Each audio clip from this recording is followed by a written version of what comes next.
Okay, cool. Hey, how y'all doing? This is the KLA Cloud, the Wanderer, about to give it to you once again.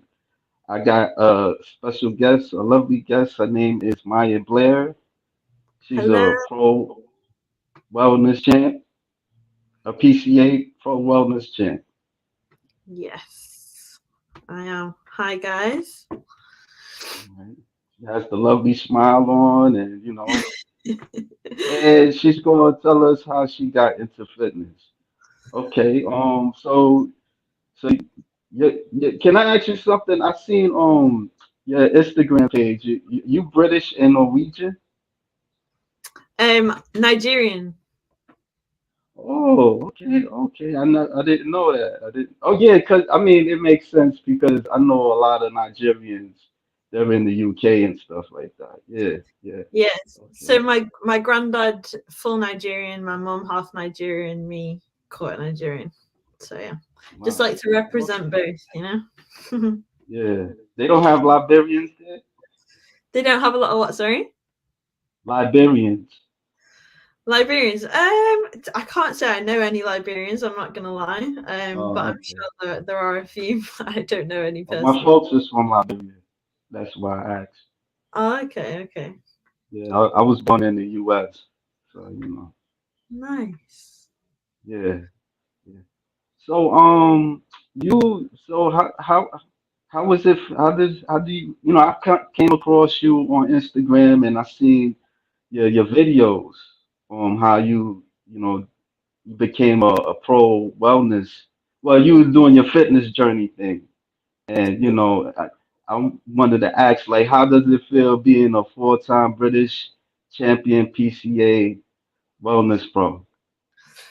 Amazing. It's been a very, I can't even say it's been a long journey. It takes some people longer, but it feels like a long time for me because I've wanted it for so long.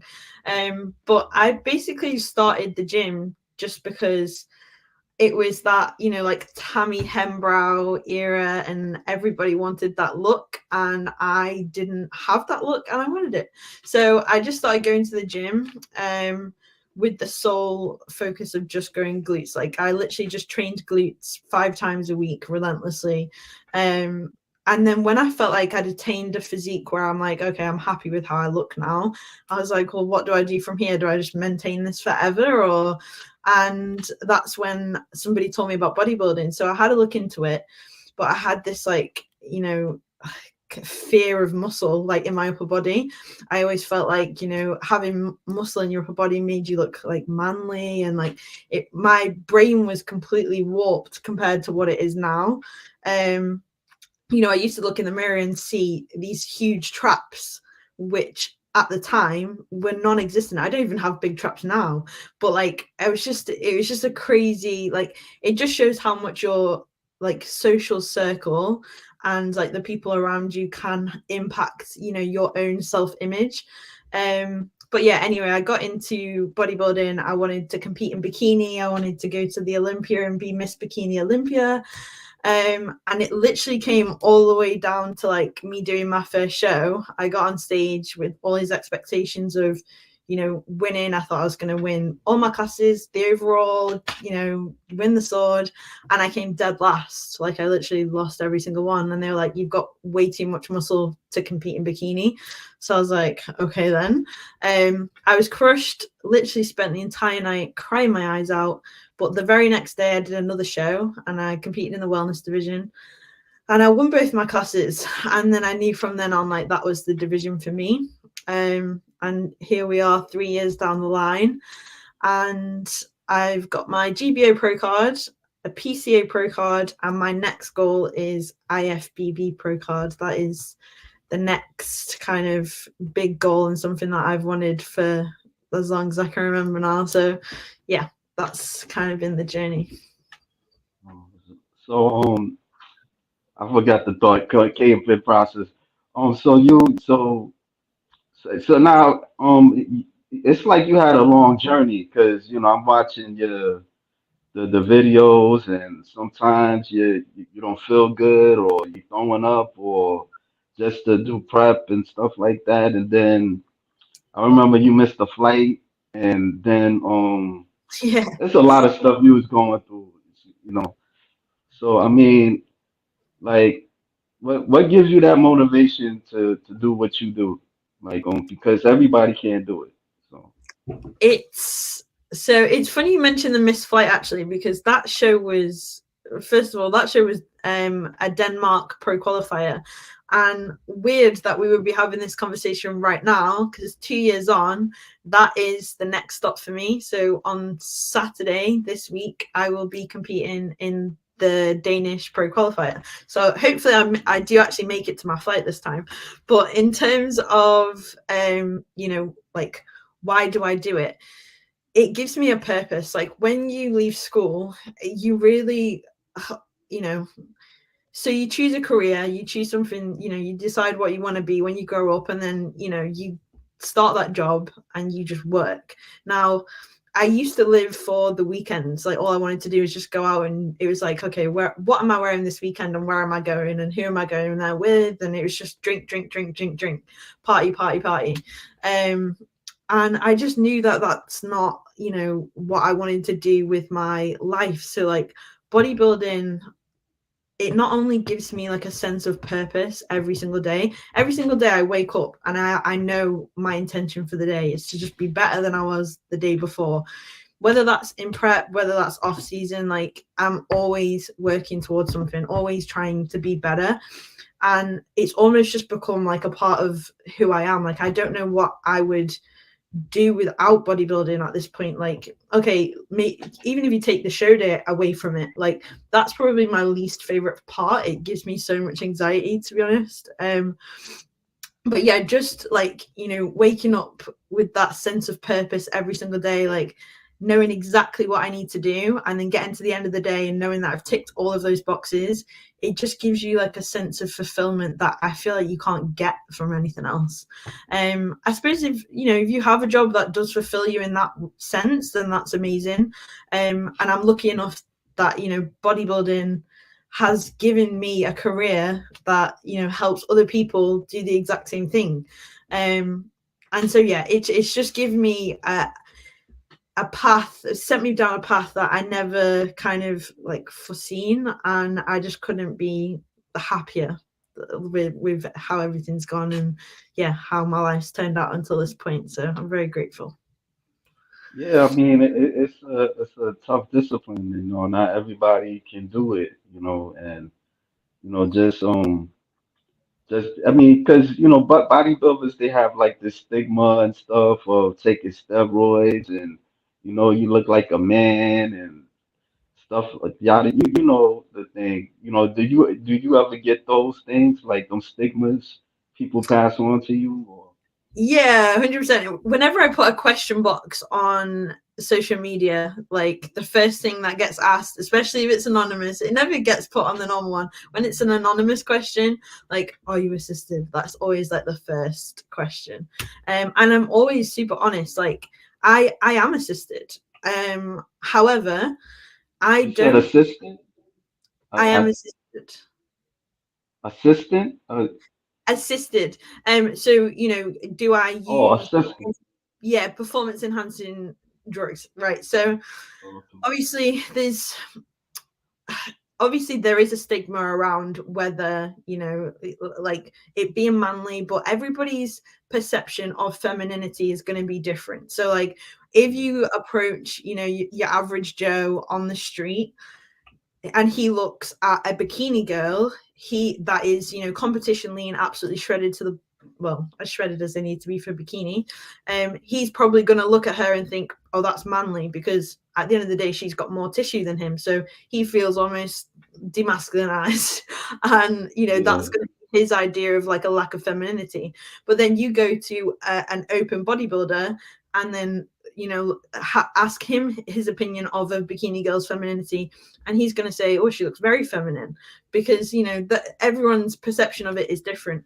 Now, in terms of the stigma, there is a stigma around using performance enhancing drugs, but in all honesty, like if you want to reach the very, very top of your game, not only does there have to be an exceptional amount of hard work, you do have to have very good you need to be part of the genetic elite to make it up there.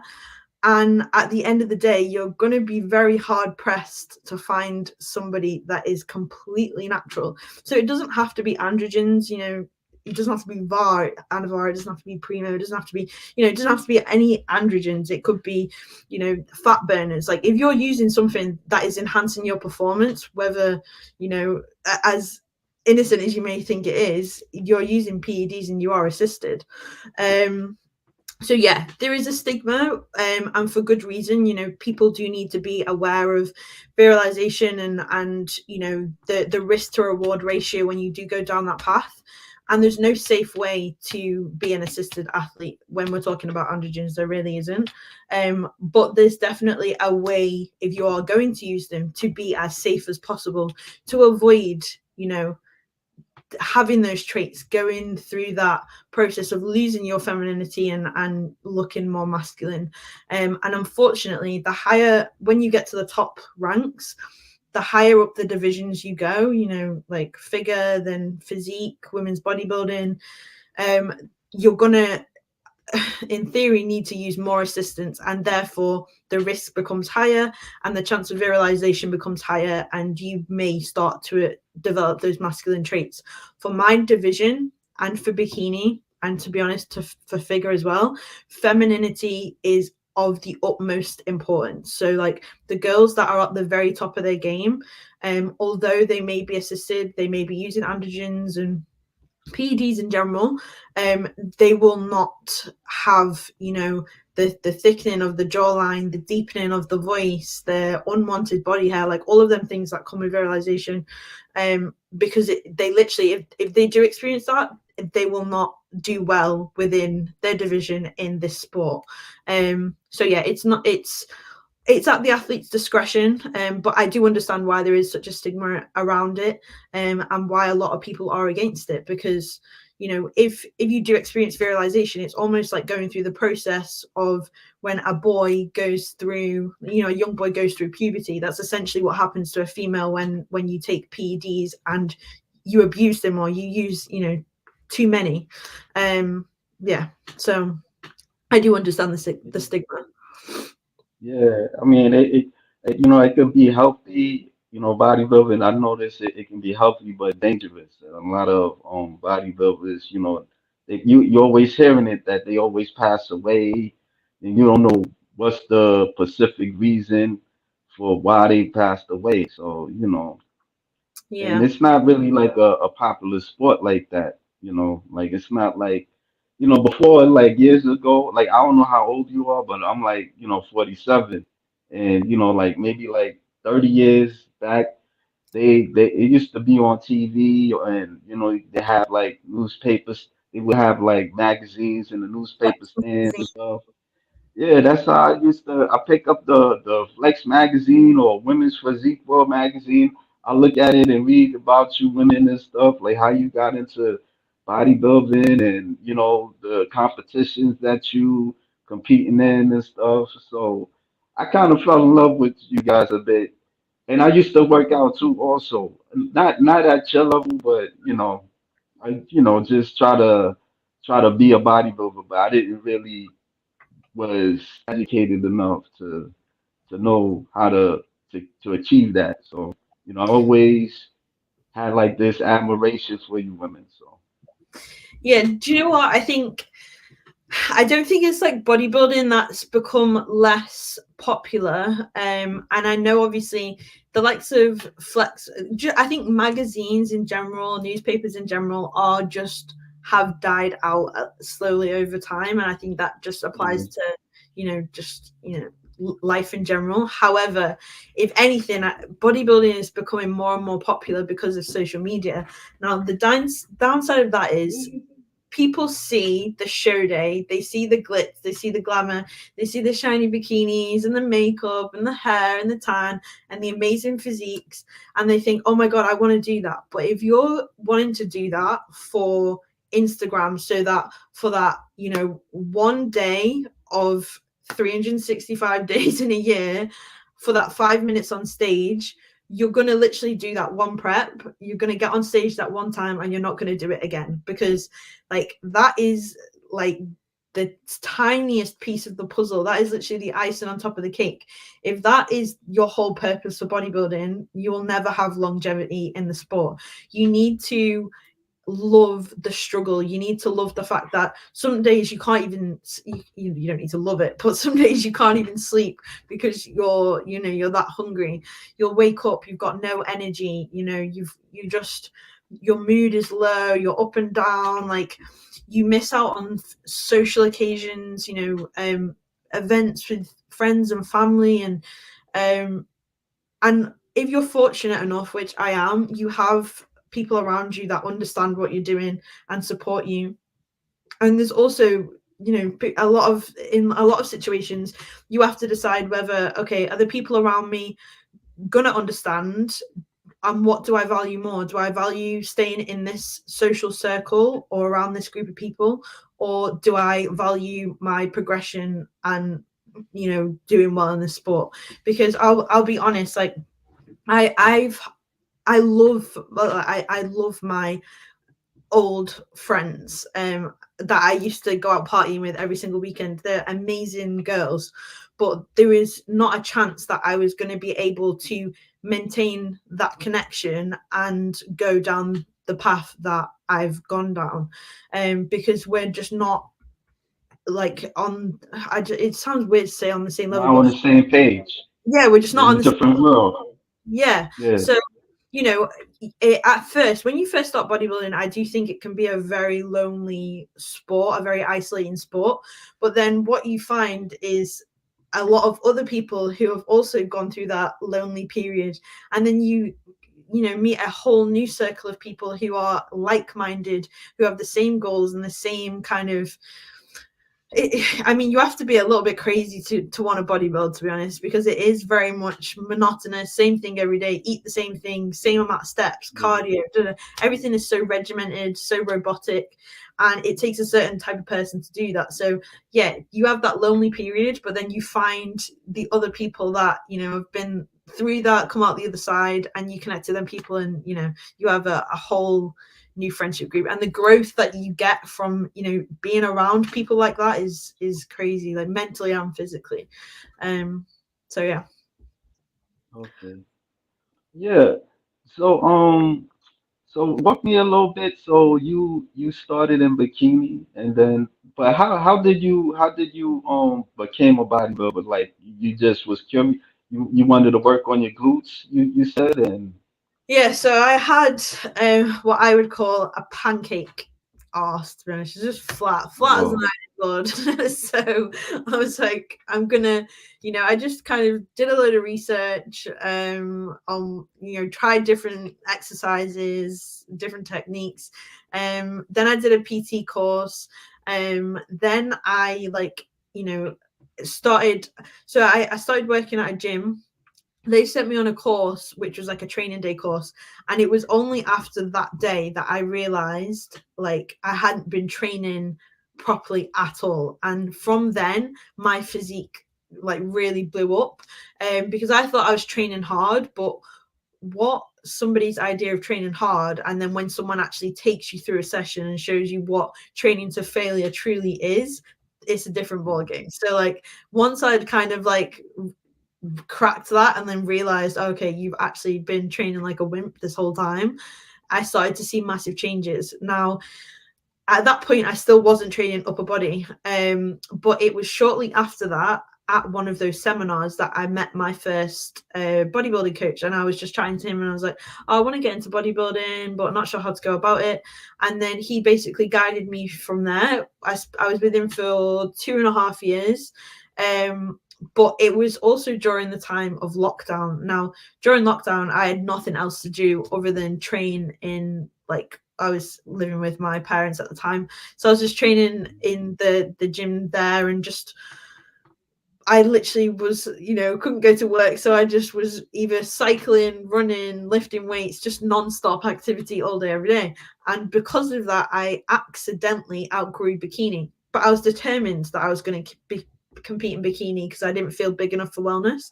And I actually stopped training legs altogether from like the July right through to when I got on stage for the first time in the April.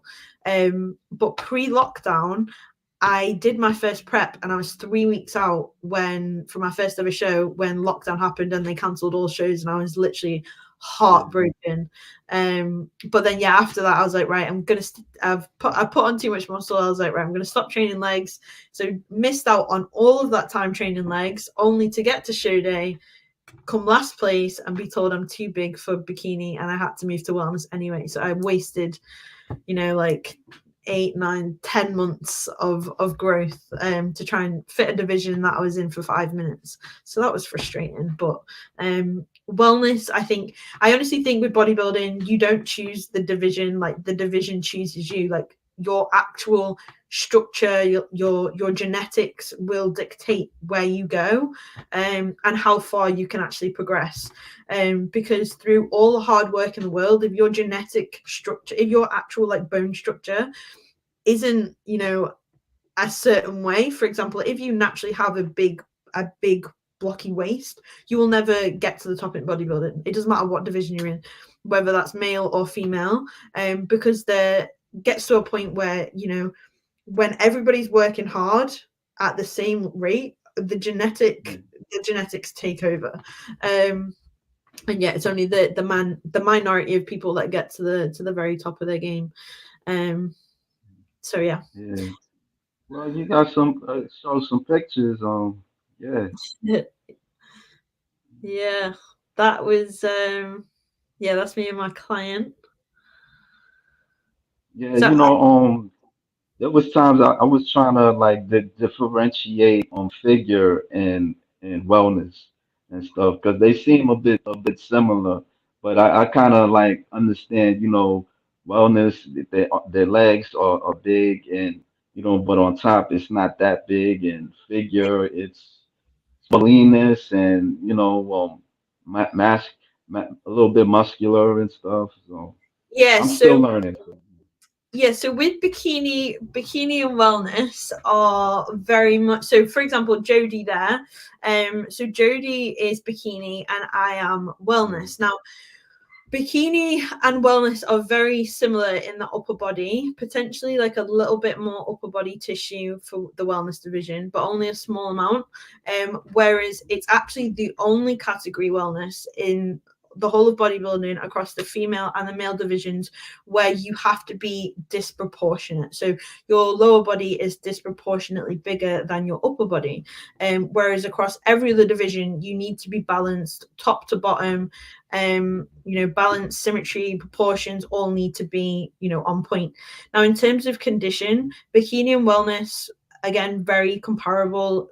Wellness potentially a little bit tighter.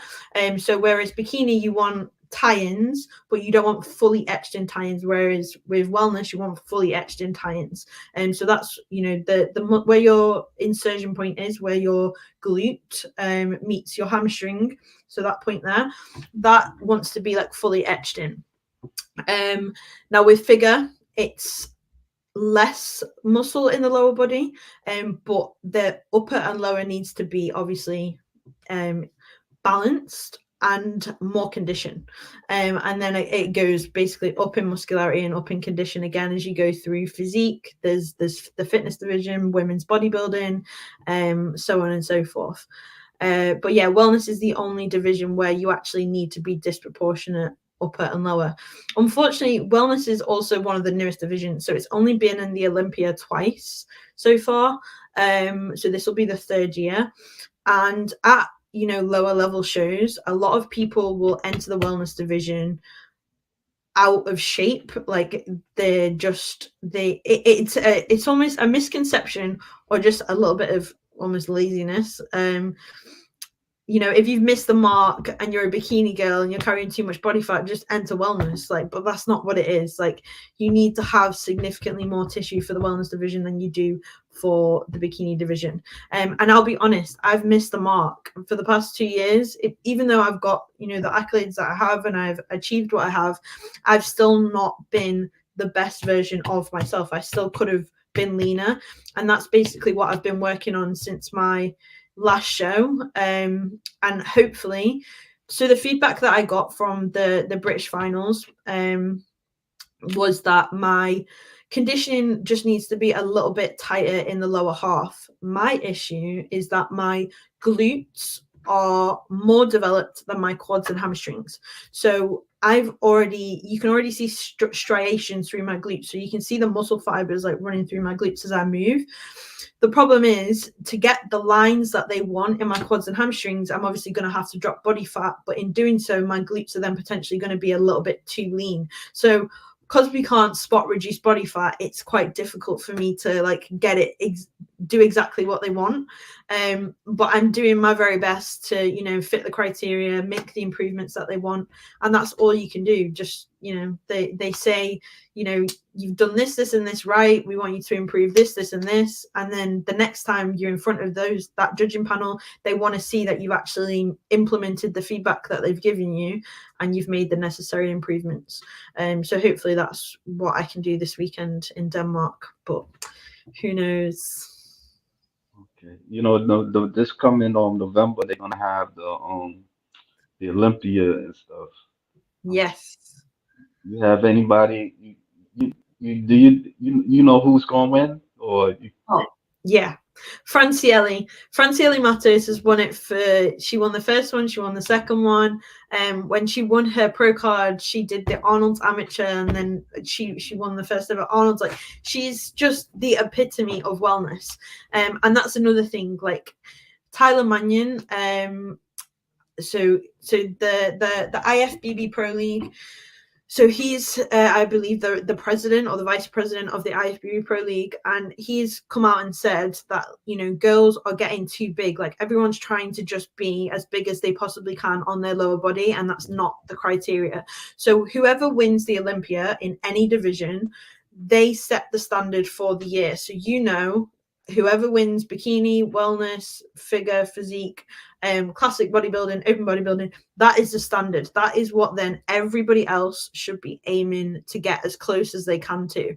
And so, you know, Franciele is never the biggest. She does have the best glutes.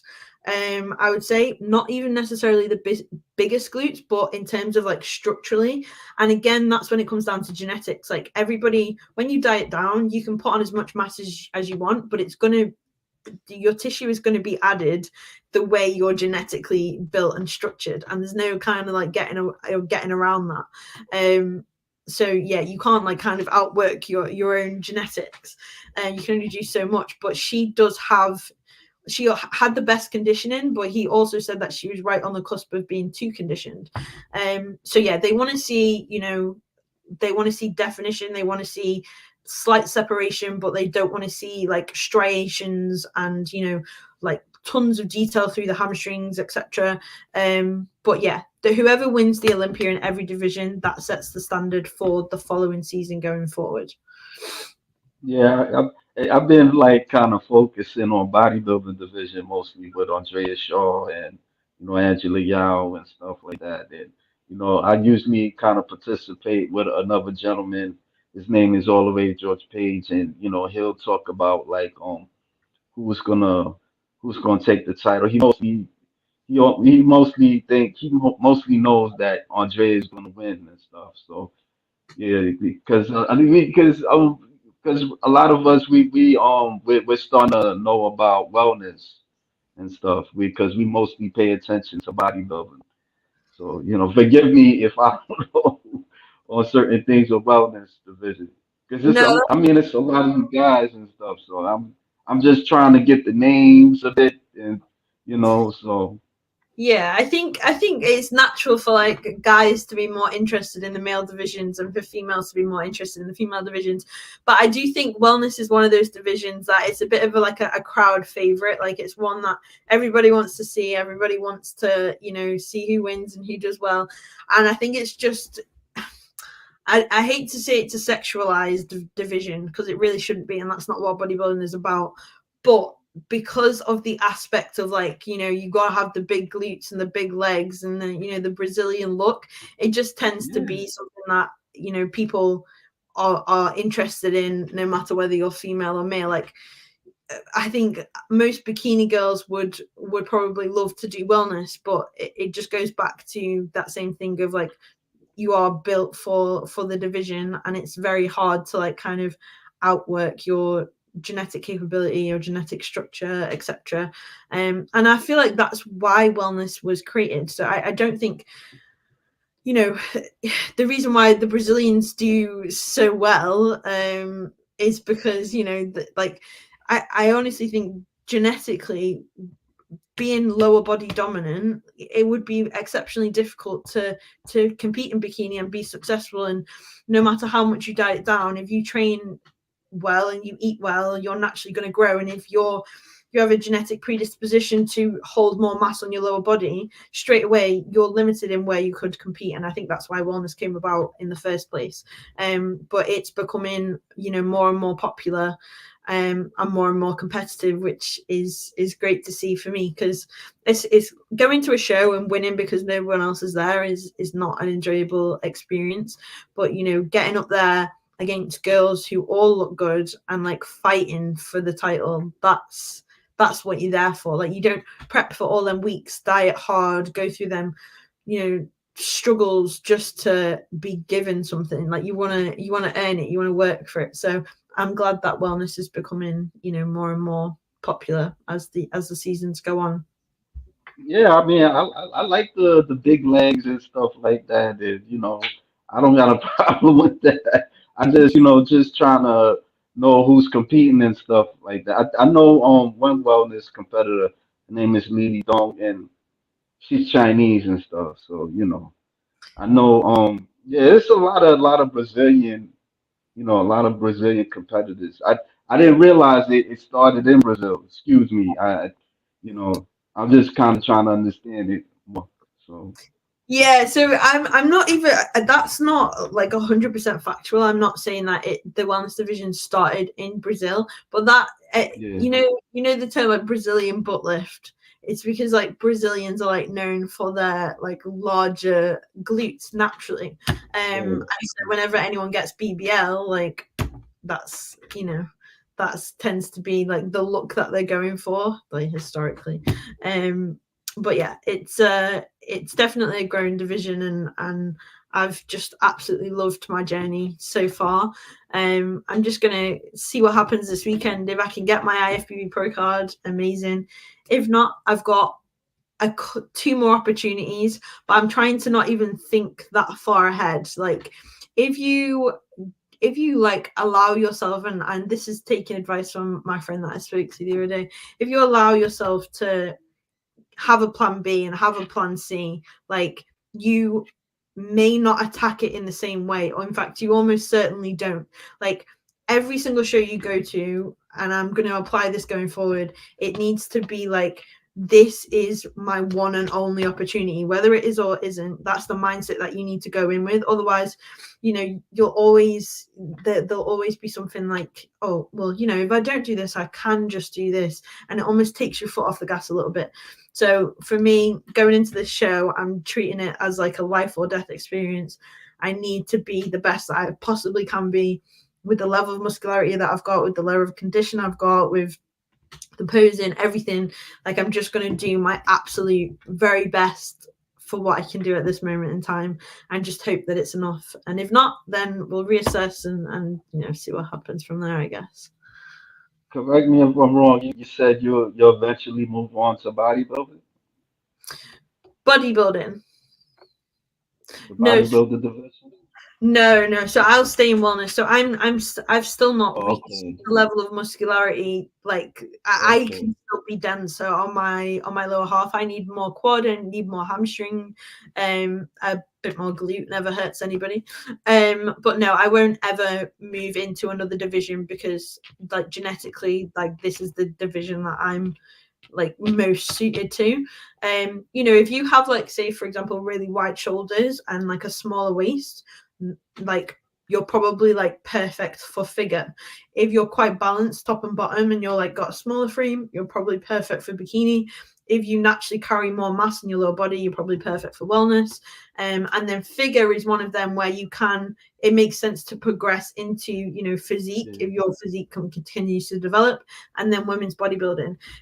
But there's so few, like for the UK especially, there's so few like physique and women's bodybuilding competitors. And therefore a lot less opportunity to actually compete against people and go for pro cards and things, because I'm not sure if you are aware, but when you do a pro qualifier, to give out a pro card you've got to have at least 5 competitors. Now the likelihood of you having like 5 competitors in a women's bodybuilding division, so obviously we've got bikini, wellness, figure, fitness and figure kind of on the same level, physique, and then bodybuilding in terms of muscularity. And the bodybuilding division, like I have not been at a show where I've seen 5 women's bodybuilders in one class, not in the UK. Now I just wanted to understand because I kind of mixed it up a little bit, but you wanted to eventually reach you trying to get to the IFBB Pro and stuff. So I'm Yeah, sorry about that. Yeah, I want to get to the Olympia one day, and yeah, I want to go as far as I can basically in the sport. But yeah, I've kind of achieved everything I can as an amateur bodybuilder except from the IFBB Pro card. So like that's my final kind of milestone as an amateur bodybuilder. To then technically I'm not an amateur bodybuilder anymore, because obviously I've got pro cards in other divisions, but in the yeah. eyes of the NPC I'm still amateur. So that's my last accolade that I want to get under my belt, and then work towards the ultimate end goal, which is get to the Olympia one day. Yeah. So you're like a opposing coach also, right? Yes, so posing. I've been posing coaching for like 2 years, but that's probably one of my favorite things about bodybuilding. And I do think anybody who has like a background in dance, or just performance in general, or has a natural rhythm, you don't even have to have had dance lessons. You always find posing to be easier than people who don't, and the people who don't have to work significantly harder than the people that do. But it's definitely one of my biggest passions, and I absolutely love it. I love helping people like perfect the craft. But yeah, it's one of the best things about bodybuilding for me, I find. Mhm. Yeah, yeah, because I see you, you pose other competitors, you help train, excuse me, you help train other competitors and stuff. Yeah.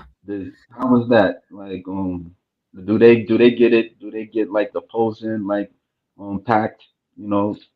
Yeah, so I coach. So there's like kind of 3 aspects to my coaching really. So I coach lifestyle clients who just want to go through a body transformation of some sort.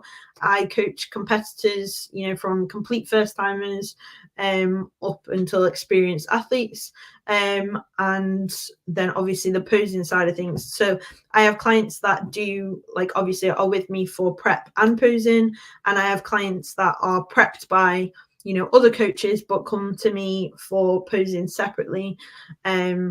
So yeah, for me, I think it's always, if you have the opportunity to do it in-house, and the coach that's prepping you has the skill level, the capability to make sure that your posing is where it needs to be, then it's always good to do things in-house. Because for me, like with check-ins, when my prep clients check in, I always give posing feedback, and therefore not only is their physique progressing on a week-to-week basis, but so is their posing, which to me is invaluable. And I have a male coach, but it's not something that I need help with. But I know if I was a complete beginner and I did have a male coach back then, to have had posing help from the start would have been a huge benefit for me. So it's something that I like pride myself on, being able to deliver the kind of whole package and do everything in-house.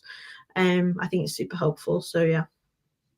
How many? I mean, when you was competing, like, how many coaches that you had? So I've only had 3 coaches.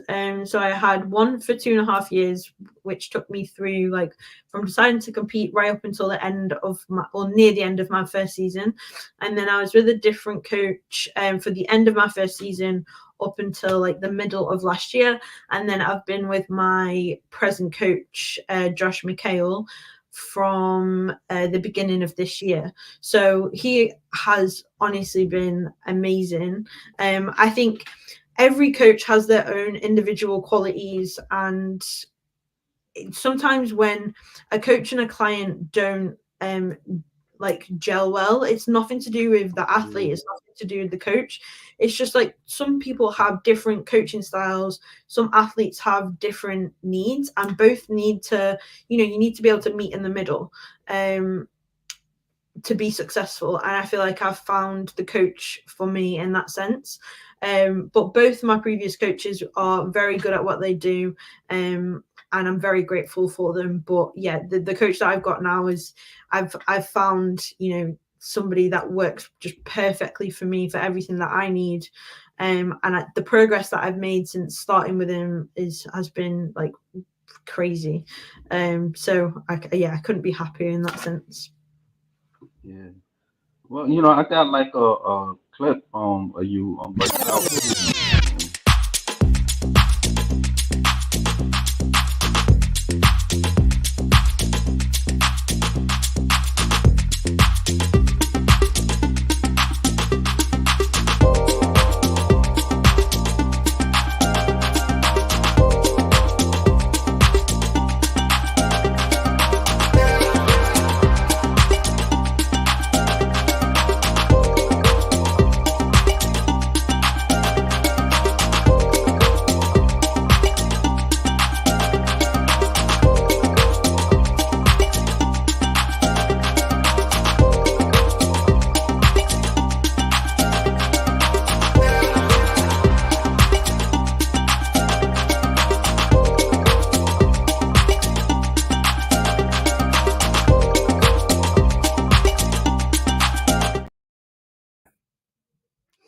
It's Yeah, I really, meant to say posing.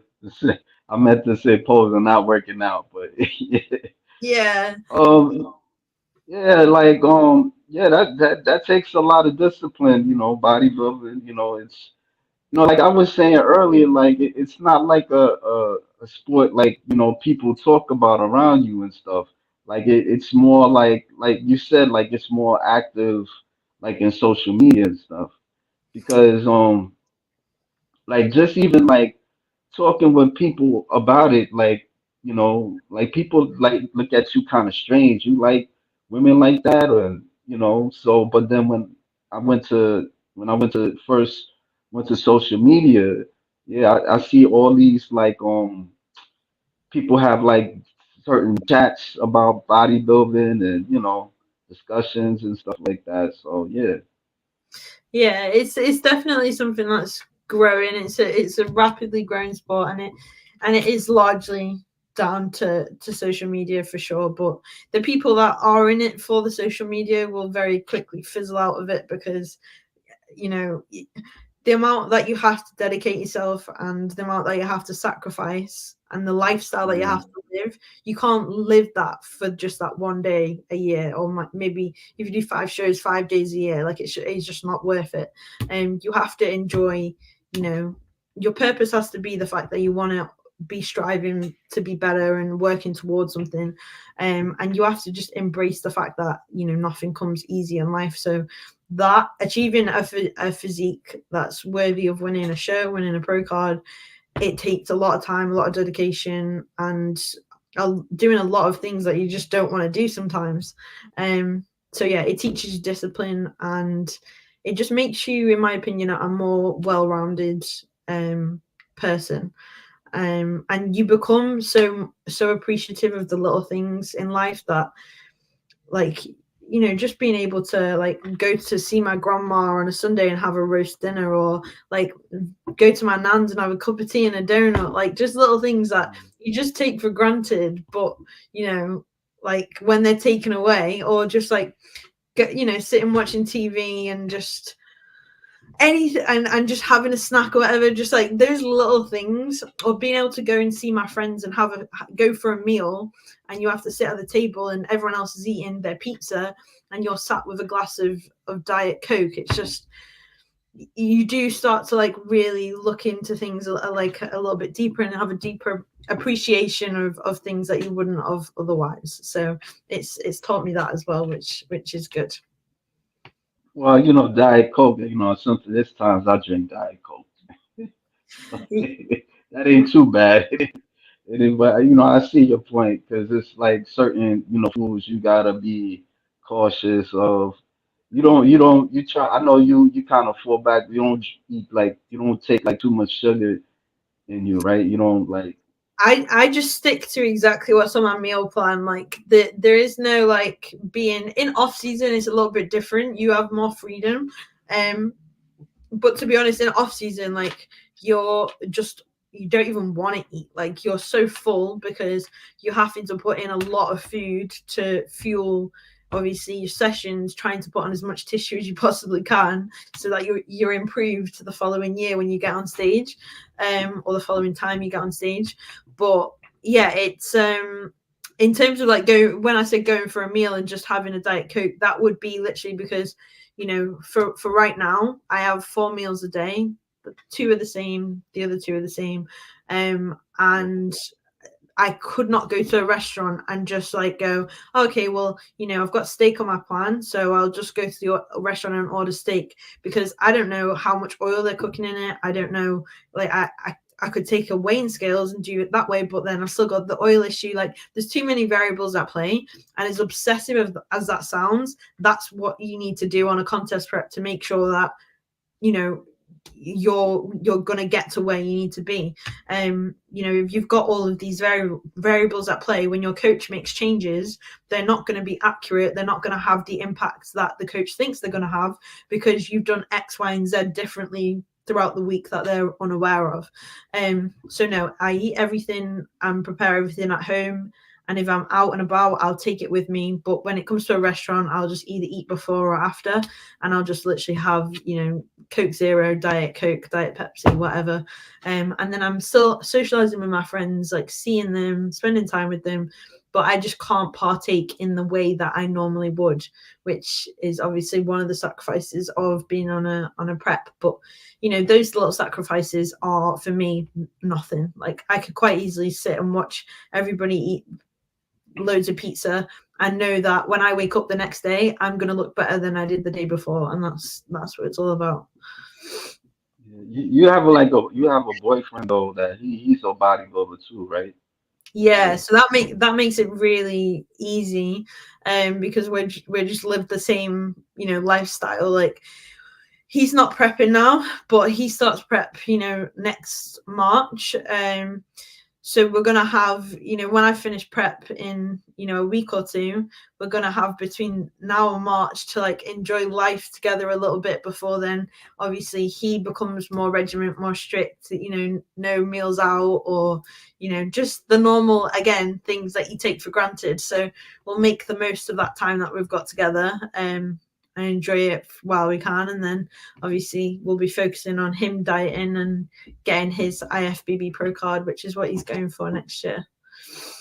yeah, I wish him good luck. Wish you good luck.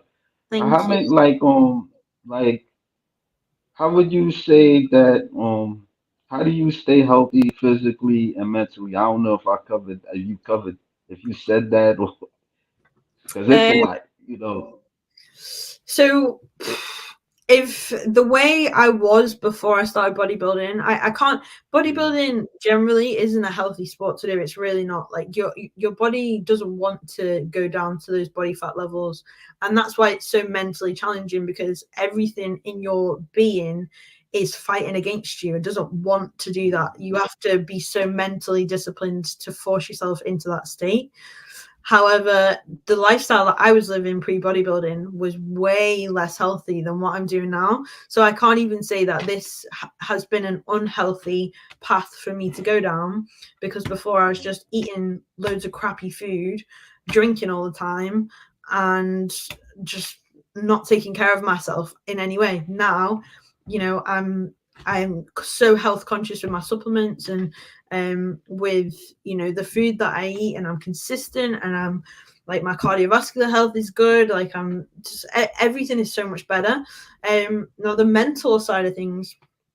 So I struggled, I'd say more.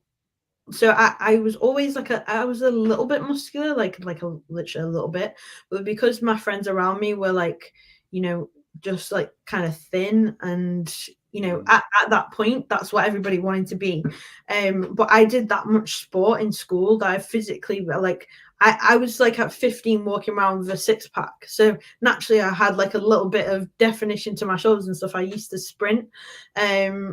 And I just did every single sport possible. So I was a little bit more muscular than what I guess a normal 15-year-old would look like. And because of that, it gave me some body image issues, which stuck by me for a long time. But then when I started, like, for example, all the way down to primary school, to be honest, like, I used to get called, you know, as soon as it came down to, I'd be friends with everybody, and then when it came down to PE and like it was a race, you know, I would beat the boys. And that, you know, even at such a young age, you wouldn't think that like toxic masculinity was a thing, but like it was so offensive to those little boys that like a little girl could like be superior in, you know, a physical sport, that like I got picked on for it. And then as soon as PE would be over, then it would be fine. And then when I went to high school, I thought, you know what, everyone's grown up a little bit, like, and this is what my parents were saying, like, you know, everyone's grown up a little bit, you won't have that now. And it was the same again until I got to like 14. And then it was kind of like more accepting. It's like, okay, I almost got that, was then known for that, like, okay, yeah, Mia is the sporty one, she is a quick runner, and it just became a part of my personality. And then it was like more accepted again, if you will. But then obviously getting a little bit older, and I was still really lean but holding a little bit more muscle again. um like, previous boyfriend said a few things. And now, as soon as literally the day that I became a bodybuilder, it was like I looked in the mirror and saw something completely different. I then, instead of seeing this big person, which I absolutely wasn't, I was literally tiny, I was stick thin, with a tiny bit of muscle. I went from seeing that to then calling myself a bodybuilder, looking in the mirror and being like, oh my God, like, I'm tiny. I've got all this muscle to build. Like, I need to be bigger. And it was literally a mental switch. How do you wake up one day, see something, wake up the next day, see something entirely different, just because of a mindset change? It was the craziest thing. But then the same thing happened again when I went from bikini to wellness. I was going through this process of prepping for a bikini show, feeling so big, and, you know, like, I was stood backstage looking at these girls like, I'm literally 3 times their size, so I'm either going to win this show comfortably, or like, surely I'm too big. And I was like, obviously speaking to my coach about it, and he's like, no, you're fine, like, you're gonna win, it's all good. So then when I didn't, because I was way too big, it was soul destroying. So then the next day I woke up and I'm looking at myself like, oh my God, I'm so tiny, like, I can't do wellness, I'm tiny.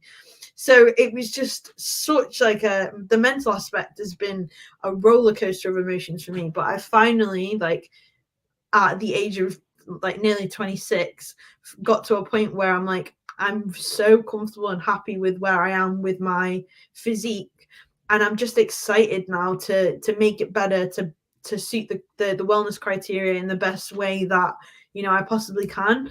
I feel like my glutes are there. I just need to bring up my quads, my hamstrings, and my calves, and obviously a bit more glute, because just why not? But I do think that the Yeah. other areas need to catch up.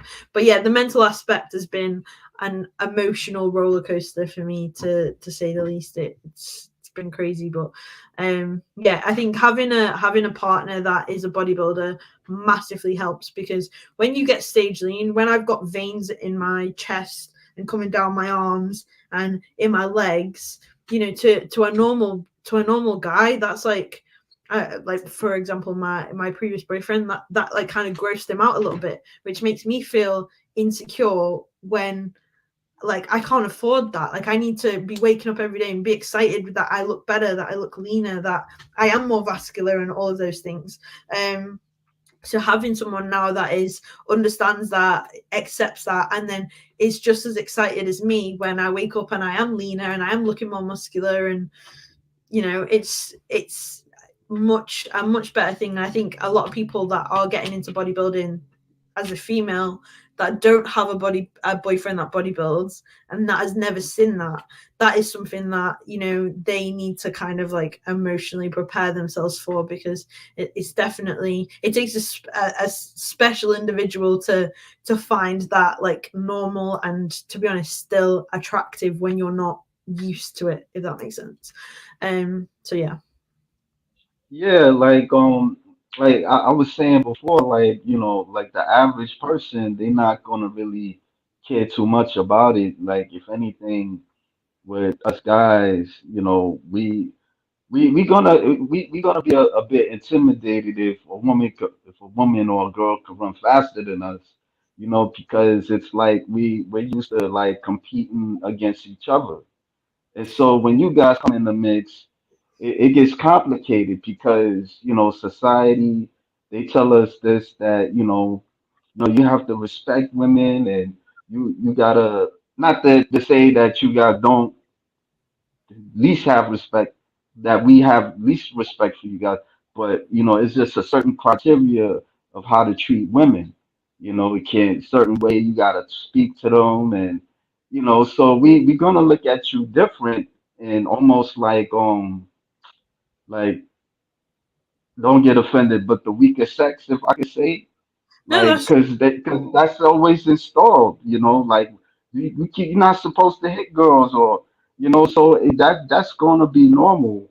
And as far as like with boyfriends, it's like maybe, there's guys that's gonna be turned on. There's guys that don't work out. I mean, that's not a bodybuilder and may accept what you do, but there's guys that, because I've heard like there's bodybuilders that female bodybuilders complain about male bodybuilders and stuff. But luckily, you found somebody that understands you. But yeah, that's it.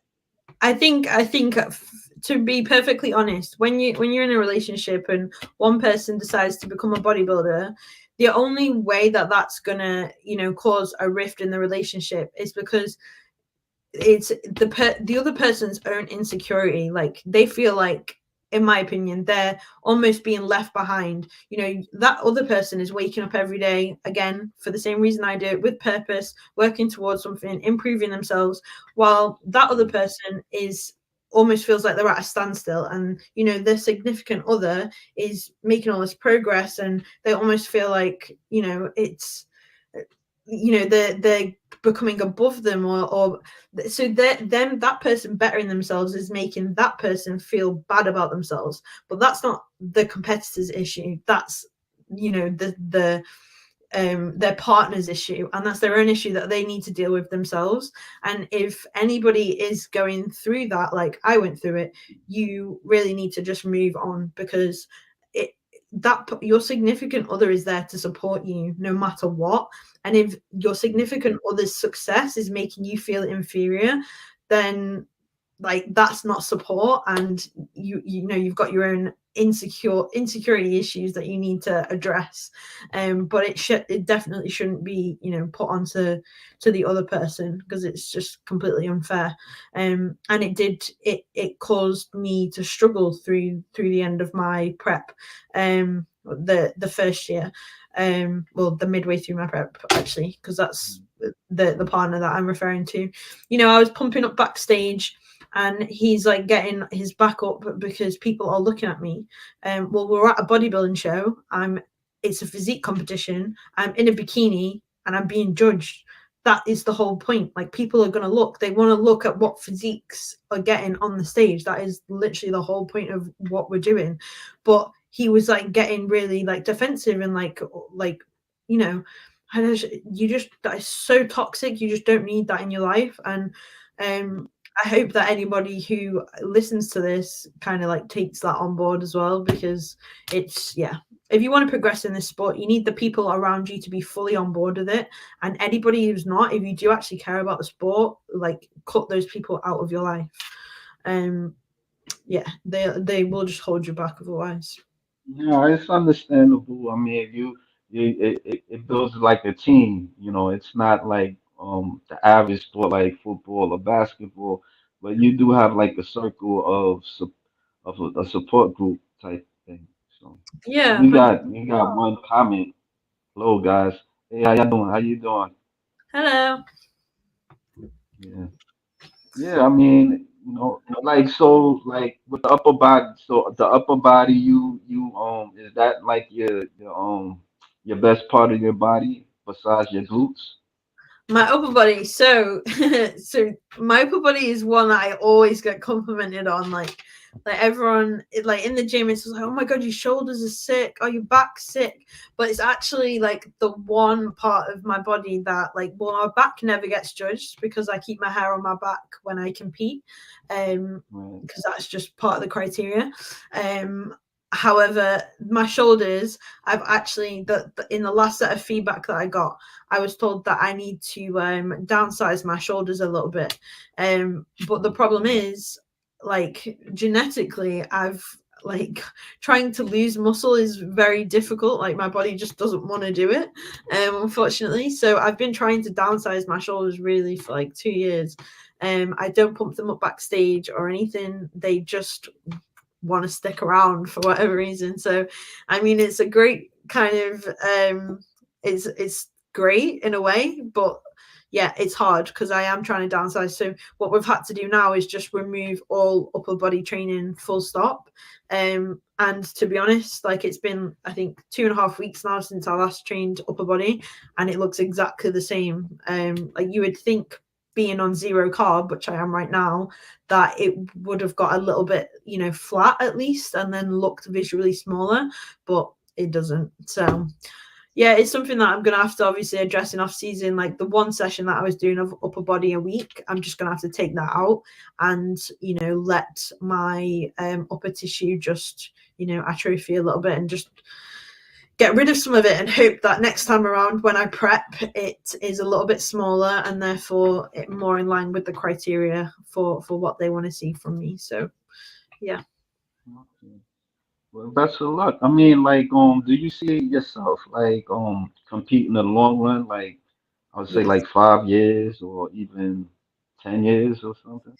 Yes. So the only time that I will take time away from bodybuilding is if I potentially have, a child.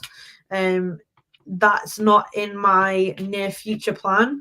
I'm literally not gonna have a child until I've made it to the Olympia. Like that is the goal. I want to make top 10 Olympia, then I'll consider having a child. And honestly, it's going to be a case of like, get that child in, baked, out, back in the gym, back to bodybuilding. Like, I want to be then working back towards the Olympia again. Yeah. Um, yeah, I mean, I think How old it's are you, if you don't mind me asking? how old? What? Sorry, How old are you, if you don't mind me asking? 26. Oh, sorry, 25. I'm Oh, 26 in December. I don't know why. okay. Don't wait too long. I mean, you don't know if you're gonna get it. You don't know how. I don't want to be pessimistic, but I know. there's some that it takes them a while. So But you have to consider your priorities. And in all honesty, my want and will and desire to go to the Olympia is way higher than it is to be a mom. Like it's human okay, nature for a female to, want to, start a family, reproduce, etc. But like my goals are set way higher than that, and that is way down on the list of priorities. So yeah, definitely Olympia is it. I'm not even thinking about it. Is it going to be a possibility? Like I'm waking up every day with the sole purpose of achieving that one goal, and I'm not going to give myself an option but to not achieve it. So when this goes onto your channel, and eventually one day when I make it to the Olympia, we're going to be able to revisit this video, and I'm going to be able to say, see, I told you I could do it. yeah, yeah, we'll talk again. I mean, if you willing, I mean, it's not a problem. But I just saying because there's been bodybuilders that they they took time off and then they came back and they got their pro card and stuff like that. I mean, it's since I've been kind of understanding it's very complex. You don't know what's going to happen. There's bodybuilders that were very confident in getting a pro card and they got it, and that's all. Yeah, no. Some people can get a pro card and they'll never do anything as a pro. Like, and I will put like I will definitely back that up, but that does then come down to genetics. And I genuinely like I'm not talking. I'm not putting myself on a pedestal here at all. I'm Yeah, talking about my. I'm not even talking about myself. I see my physique as like a different part of me. Like I talk about it completely objectively and with no emotion attached to it whatsoever. Genetically, I do have the potential to make it there. But the work ethic, the consistency, I've got to eat the food, I've got to do the cardio, I've got to, all of those things have to be in line. Otherwise I literally won't make it there. And now the bit that I struggle with most is the post-show phase. Trying to stick to my diet after I finish competing is my biggest downfall. And I managed it last year, but with very limited structure. So this year, like I've got to do it because that is what sets you up for your off season. And if you put on a load of body fat straight after your show, you're going to spend less time in a growth phase because you're going to have to then go straight back into a dieting phase to reverse all the binging that you've just done. But that is one of the things with bodybuilding. It can cause like eating disorders such as binge eating, which it did for me for a long time, and it's something that I've had to work really hard to kind of come out the other side of, which I have now. But it was definitely not an easy thing to do, and I did it alone, which was hard. But it was one of them with binge eating. Sometimes you don't. You do it in secret. You don't want anyone to see you do it. You don't want to address the issue. And sometimes it's like you're having like an out of body experience. Like you just eat and eat and eat and you physically can't stop until you feel sick. And then as soon as you don't feel sick, you just go again. And it's so crazy to like think about the feeling that you have when that happens. But I didn't experience it last year. It was the year before and the year before that was like really bad. But yeah, I think it also comes with like maturity, like maturing through the sport. Like the more times you do a prep, the more times you come out the other side of a show, the easier it becomes. So yeah, it's definitely something that I've kind of overcome now and learned to deal with, and I'm better at. I'm hoping this time around I can be as perfect as I'd like to be, but I guess that's still to be seen. what made you have like upload videos for like your YouTube channel and show people the struggles of what you deal with? When did you say sorry? No, like what made you What me? like upload?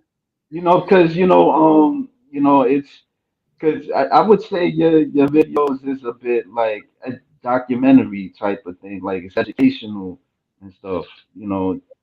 I was Yeah. just like wondering, like, did you do it to like to kind of educate people on the struggles of bodybuilding, or? I guess that's what I would. That's kind of the goal now. But at that very moment in time, when like if I date back to 2021 when I first started like putting those vlogs on, it was so I had something to like look back on. I just wanted to like document my journey so that I would be able to remember every part of it, and it was there for me to kind of like relive, and that still is the objective now, really. Like I've got like quite a few that are waiting to be uploaded, and I've recorded like a really good chunk of this prep. And yeah, it's just it's good for other competitors to see the highs and the lows, but it's also just good for myself, for my own motivation. When I'm doing cardio, sometimes I watch my own videos back and I see watch the show day vlogs, and I see I watch myself on stage and I feel the feels all over again, and it reminds you of why you do it. Um, like the satisfaction you get from, you know, hearing your name first after, you know, so many times through the prep wanting to give up. It's just, yeah, it's incomparable. You know, you should always be your own motivation, I think. There's definitely people to look up to in the sport, but I think, you know, being your own motivation is always the most realistic and healthiest way to go. So once you've achieved something that you're proud of, you know, and you're working towards getting back to that or furthering that, you know, it's good to have that documented and have it there to look back on. Is there like changes you want? Like, do you see like bodybuild like the industry should be improved? Like with with like with them like get paying bodybuilders more, like especially with the women, anything like that? Um, so as an amateur, you don't win prize money anyway. Um, as a pro athlete, I think in the UK, well, for example, there's only ever been one wellness pro show in the UK. That was Mm, in, I think, I want to say July this year. Um, and that's with the IFBB. But then obviously you've got like PCA. So I'm a PCA pro. There hasn't been any wellness PCA pro shows yet. mm, So like my first opportunity to do a PCA pro show would be Spain in November on the 19th. But obviously I'm going to see how Denmark goes as like my first point of call.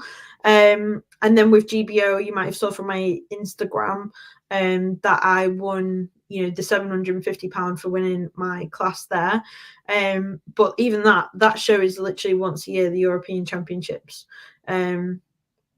So yeah, I do think like it would be great to have more opportunities for, you know, female athletes, female pros to win prize money, in particular as a wellness athlete. mm. But at the end of the day, there just isn't the demand, therefore, like as in there isn't enough competitors at, you know, a high level to warrant Yeah, giving out that money, because it's got to be worth it for the promoters and the federation as well. Like we as athletes can't expect to just be given things, you know. At the end of the day, it's a business, isn't it? So, you know, the success of the business is everything. So, you know, without the spectators, without the competitors, not and the numbers being there, the federation isn't going to be able to put that amount of money back into the prize money pot. So I understand why it is the way that it is, and I'm grateful for yeah, myself. it's just a thought. It's just a thought. But I've heard, you know, like especially like in the UK, it's not too many of you guys, you know, competing like that, you know. So, you know, The UK bodybuilding scene is definitely significantly less advanced than it is in the US, in terms of talent. But then again, we do have some, you know, big names. You know, seventh in the world, Phoebe Hagen. Um, for bikini, we've got like Rhea Gale figure, James Hollinshead.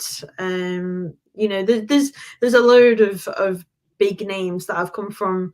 Well, there's a few big names that have come from the yeah, UK, and you know, then when you compare that to the US, that's pretty much where everyone else is, and you know, other places around the world. But yeah, the talent, the pool of like, you know, genetic elite in the UK is very small. But then again, if we compare it in the size of our kind of nations, it's you know, US is a lot bigger I mean, you than. guys got like big names like in bodybuilding. You got Renee Campbell, you got Lisa Cross, you got well, I spoke to Deborah Baker. You know, I know she. I don't know you ever heard of Deborah Baker. Familiar with Deborah Baker? I'm Yeah, not. she's I think she do physique. Yeah, something like that. Forgive me if I kind of not sure with the division, but No, she's a I'm not. bodybuilder too. I'm not too familiar with the physique and the women's bodybuilder girls. I'll be honest. But Shelley came. I think she does fitness. She came top 5 in Yeah, the Olympics. yeah. She's a dark chocolate sister, and she do flips and stuff like that. Yeah, yeah, I know. Yeah, yeah, okay. Yeah, Yeah. yeah. So we kind of have, one in every division that's, reached the Samson. Um, uh, Samson, what? He's Nigerian as well. Dowda, I think you pronounce his name Samson Dowda, something like that. He's sponsored by Hostile. He's looks phenomenal. He's going to do really well this year. But yeah, there is a few, but it's just not obviously to the scale that you guys have in the US. Yeah, I understand, I mean because there's a lot of names like in in the United States, and it's for the different divisions, as so they got bikini, they got wellness, figure, physique, and bodybuilding and stuff. So yeah, I get Yeah, it. it's definitely bigger in the UK. In the US, sorry. Yeah. But do you have any plans to like come to United States or compete or anything like that? Not until I get my pro card. Once I've got my pro card, I'm gonna do a few US shows. But until then, I'm gonna stick to the European shows. If I do get my pro card this year, then I'm gonna take the whole of 2024 off anyway. And then look at doing my pro debut in 2025. All right. So best wishes to you, man. I hope I'll Thank you. continue to look at your videos and stuff. You got Thank any you. departing words for the viewers or anything like that, or you good? I would just say if you have any interest in bodybuilding, I would definitely make sure that you're in the right environment. Make sure that you've got a good circle of people around you, and make sure that everybody is aware that what you're about to embark on and the commitment and the sacrifices that are going to come with that. Um, and just understand that just because you're bodybuilding and you're dieting, everybody else doesn't have to suffer. So when you're in a bad mood, don't take it out on the people closest to you. You've decided to do this. Everybody else doesn't have to suffer the consequences, at your expense, basically. So just be mindful, be present, and try and enjoy it, because even though it is hard and it comes with great sacrifice, it is very rewarding in the long run. Well, I appreciate you giving me the opportunity to talk with you. I appreciate the opportunity to talk to you as well. Thank you very much. Uh, All right, folks, that's a wrap. Thanks for tuning in. Leave a comment and stuff. And yeah, she's on Instagram on Mia Blair. All right, see y'all later. See you later.